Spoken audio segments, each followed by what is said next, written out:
Good evening, I'm Brian Enton. Welcome to our special report. A historic congressional hearing drew lines of spectators to the nation's capital, where under oath, 3 witnesses told lawmakers and the world, we are not alone and our government has proof.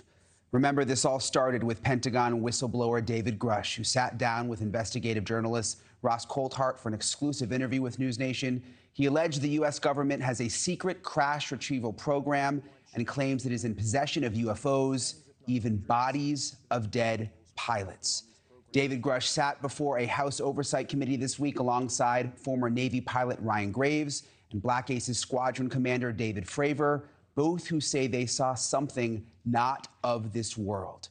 You are going to hear their testimony tonight, along with some new major developments that have come out since that hearing, what Russia knows about UFOs, and reports Russian warplanes have actually engaged with UFOs. Then we will discuss it all with our panel of experts, including investigative journalist Ross Coulthart, who first broke this story right here on News Nation. Whether you believe it's UFOs or something else, it seems like there is something out there that top government leaders do not want us to know, something that is being hidden. So let's start with that allegation of a cover-up deep inside our own government, and the stunning moment when David Grush reveals to Congress just how high the stakes are.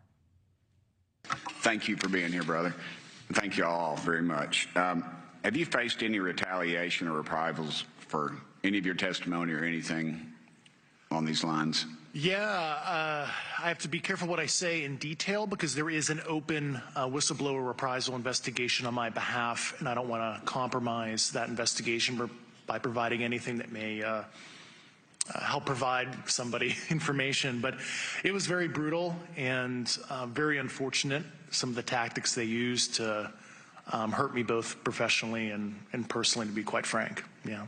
It's very unfortunate. As they say, when you're over the target, that's when they do the most firing at you. Do you have any personal knowledge of people who have been harmed or injured in efforts to cover up or conceal these extraterrestrial technology? Yes. Personally. Have anyone been murdered that you would think, that you know of or have heard of, I guess? I have to be careful asking that question. I directed people with that knowledge to the appropriate authorities.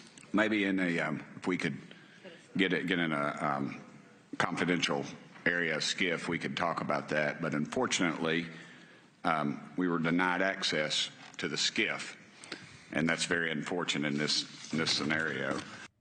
You heard Representative Tim Burchett just reference a SCIF. You're going to hear that word a lot tonight. It refers to a sensitive, compartmentalized information facility, essentially an ultra-secure room for government contractors and officials to review some of the nation's most sensitive and classified documents and information. This is all to protect our national security, which was also a top concern from this week's witnesses, especially when it comes to technology associated with UFOs.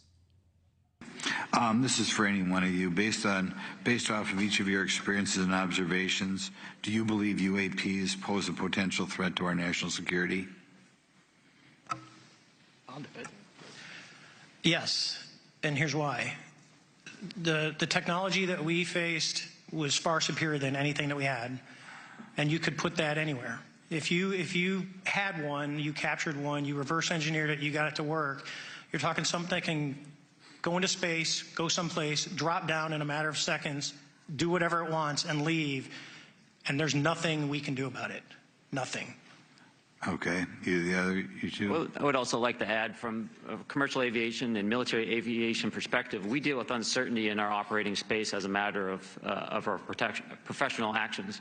Identifying friend from foe is very important to us. And so when we have unidentified targets and we continue to ignore those due to a stigma or a fear of what it could be, that's an opening that our adversaries can take advantage of. What steps should be taken to better understand and respond to UAP encounters in the interest of national security? There needs to be a location where this information is centralized for processing, and there needs to be a two-way communication loop so the operators on the front end have a feedback and can get best practices on how to process information, what to do, and to ensure that their reporting is being listened to. Right now, there is not a lot of back and forth. Mr. Grush, in your complaint to the Intelligence Community Inspector General, you claim that you believe information is being hidden. What kind of information do you think was hidden, and do you think it should remain hidden? Yes, I can speak to that very briefly in an unclassified manner. As you know, the preponderance of my complaint was classified to the intelligence communities. Both material acquisition and exploitation activity, also baselining the UAPs but not sharing it with, intelligence professionals that are actually doing step briefs to pilots, that kind of information. So why do these pilots, Ryan Graves and David Fravor, say they believe what they saw in the skies were not of this earth? Here is exactly what they said under oath. Mr. Graves, again, I'd like to know, how do you know that these were not our aircraft? Some of the behaviors that we saw in a working area, we would see these objects being at 0.0 Mach, that's 0 airspeed, over certain pieces of the ground. So what that means, just like a river, if you throw a bobber in, it's going to float downstream.